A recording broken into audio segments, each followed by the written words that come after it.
Smoke.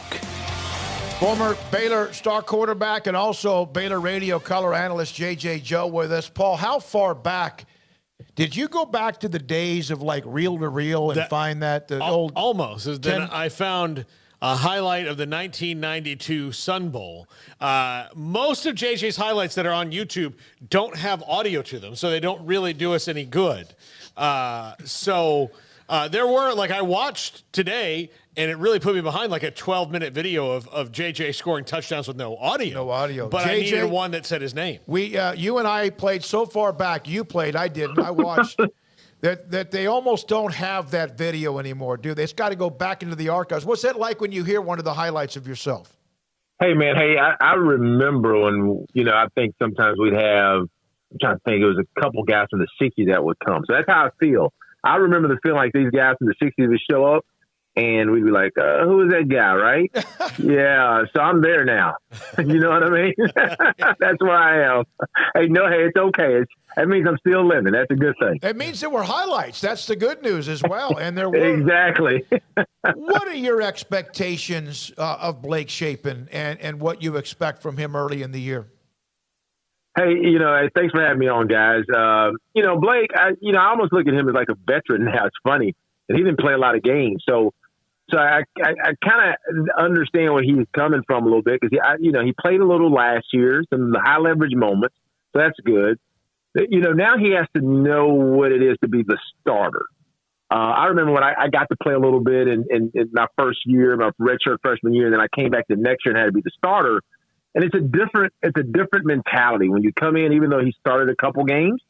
It now requires you to know and learn how to manage a football game and look at it over the course of the long haul versus, hey, I got 3 games left or 2 games left. I'm in for this period of time. And I think it's just, number one, it's the consistency, which he is pretty accurate with the ball.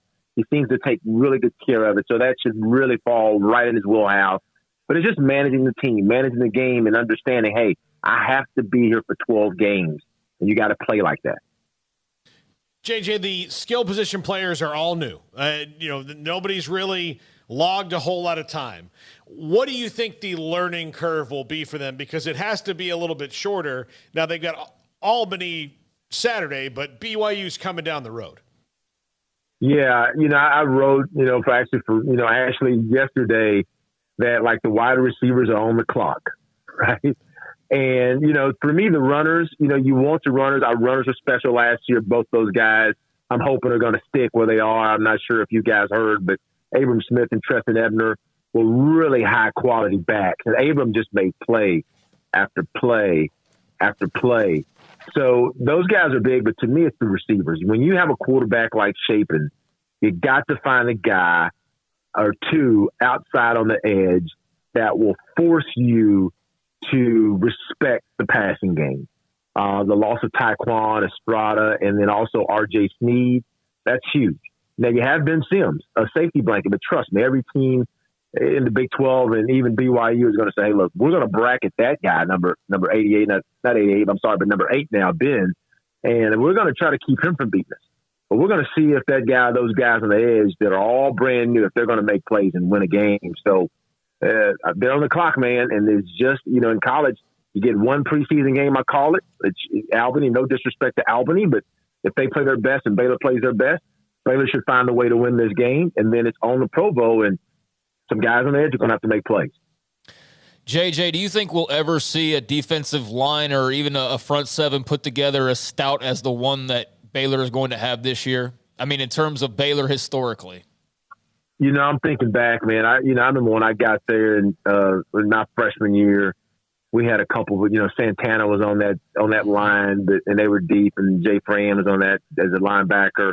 And I'm thinking back, I think it was 15 or 16 or 14 when we had Oakman, we had Billings, and we had a few guys that I thought may be really good, but I don't think we had one like this.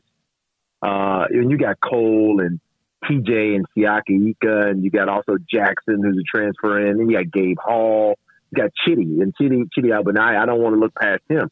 He started really coming on. I mean, you got probably, and I may miss a couple guys, but you probably got 5 or 6 guys, just looking at the interior that should help you get through a 12-game season, and not only get through, but play at a really high level up front.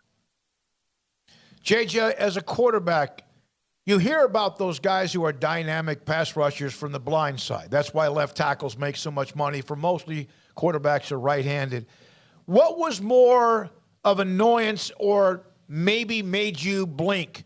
Pressure that you may know is in the backside or pressure up the middle? Well, I'm a short guy. I'm 5'11" and a half, right? Shorter than Blake. Blake's, I think, about 6'6'1". I mean, so that up the middle stuff is no fun. I mean, you just can't see. I mean, it's just when they start pushing that pocket in front of you and you're already like 6 foot, it just really it starts decreasing the passing lanes. Because really, when you're that height, and really if you're 6'3" or below, you're looking through passing lanes. So if that center or those guards start getting pushed backwards, it really closes that distance and forces you to kind of want to get out. That tackle, while it is important, don't get me wrong. I mean, it's nothing like getting the blindside hit, and I've had several of them. And once you get hit once, you start looking. It's really that up the middle that for a quarterback that like Blake, who he'll hold it, but Blake really tries to get the ball out and get it pushed to the right spot. So it's really that up the middle, that really you just can't have when you're sitting there and you're 6 foot tall. JJ, who's the player that you haven't seen yet that you're most excited to see? Man, I mean, golly, I mean, it's going to be, for me, I've been kind of wondering defensively. I mean, offensively, of course, the receivers. I hear so much about these young men, about, kind of their talent, like the Hal Presleys, the Seth Joneses, the young player, even the freshman Armani, Winfield. I really want to see Gavin Holmes. I'm really hoping. I know he was behind Monterey. We've seen Monterey a little bit, not in real action. Gavin Holmes, I'm really pulling for Gavin Holmes. He had a really good start. But defensively, I'm interested to see, they flipped Walcott to star and they moved Lorando Johnson to corner. I thought I was going crazy. I was like, am I missing something? Because he really played that Jalen Petrie type role, in a sense, nickel role. So, it's interesting. I'm going to say I'm going to look on the edge. I'm really interested to see how what he looks like, what Monterey looks like in a starting role, what Seth looks like. And I also want to see, I know, they have kind of down the depth chart. I want to see what Gibson and Josh Cameron look like. I mean, those are decent size. I want to see what those guys look like. So really those receivers is really what I'm going to have my eye on. Where do you think Baylor as a program or a team can be better this year, where they could use some improvement? It's kind of hard to identify that sometimes, right? Because so much is going right and so much is strong, but where do you see a need or potential for improvement? That's a good one. I think sometimes last year on offense, we really, our defense played really fantastic football last year. I thought on offense sometimes we, I think we got kind of stagnant in some games and didn't put teams away when we had the opportunity to put them away. Maybe our defense got a stop and we just didn't take the ball because, teams stacked up on us and we didn't complete a pass or whatnot. So, I said this in the Oklahoma State game. I guess that was the second one, the championship game, in the first half. With Shain in the game, I told him the math had changed and Oklahoma State did not know what to do, because in the first game they had a certain formula and they were using it on us. We hit one on them. We couldn't hit others consistently, and they won. The second game, that first half, we would have beat them 3-4 touchdowns if Blake wouldn't have got hurt, because the math had changed. So to me, really, for me, what I'm looking for is just, I really want to see us be able to marry a really productive passing game with what I think will be a really dynamic running game. Because I think if that happens with this defense, this team has the opportunity to I don't want to get ahead of myself. They have an opportunity really well this year if these receivers come along. Somebody has to come along. This team has a chance to be better than the one before. But you got to go do it because you lost special players, right? Mm-hmm. You lost Bernard, lost a lot of guys from the league that, probably going to play well. So you got to find those players that step up and start making plays too. Can you try to describe the difference between, and it's besides the obvious of fall workouts, and things have changed since you played, then that game or two of non-conference, although on occasion Baylor and others might open up with a conference game. And just as it ramps up, what are the differences in those games, in your opinion? And what you just clear it up for me, Smo. You mean between the like this one, and then you start the next week. It's Brigham Young, which we know is a big time. Yeah, I got you. And then you get into conference. Oh man, it's night and day. I remember when we played. I think this is my sophomore year. We played UTEP to start the season. And UTEP was, back then, I mean, they're not as solid as they are now. I mean, they're much better now. But we played them, and I think we barely won. I mean, coach didn't want to show anything. So the coaches won't put really much on tape this week that they'll plan on using in Provo. So you got to go out here against Albany, and you got to be dominant, in which defense to keep them from scoring, and then offense has to get points and get off the field by the third quarter. But the first game is really that, hey, let's see what this team looks like in real game action. But then I remember the second game, we went from UTEP to then the defending national champions, Colorado, in Boulder. It's kind of like with Baylor's last two. They're going to go from Albany to, really solid BYU team in Provo.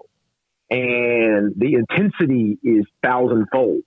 It's hard to describe in a foreign environment, and the stress that comes. And the funny thing is, I think I heard Coach talk about this, is the stress on the road. Even though you have a lot of veterans there, it's going to stress players who have not been stressed at that level before, specifically on defense, because Petrie just would make that play when you need to make that play. He would get that guy to the ground. Bernard would make that play when you need to make that play. He would get a guy to the ground. And they did that all over. JT Woods would make that interception and make that batted ball. So you got to find those guys who will be able to do it under stress on the road. JJ, we look forward to it. Mondays just after 5 o'clock with you. Your ability to see the game the way you do as a former player and analyst. Look forward to our Monday meetings or Tuesday meetings with you. Hey, look forward to it as well, guys. You take care. JJ Joe, Baylor Radio, the color analyst, with us on Tuesdays just after 5 o'clock throughout the year. Sic'Em 365 Radio, 365 and writes for the Sports. site as well. And he wrote a heck of an article. He asked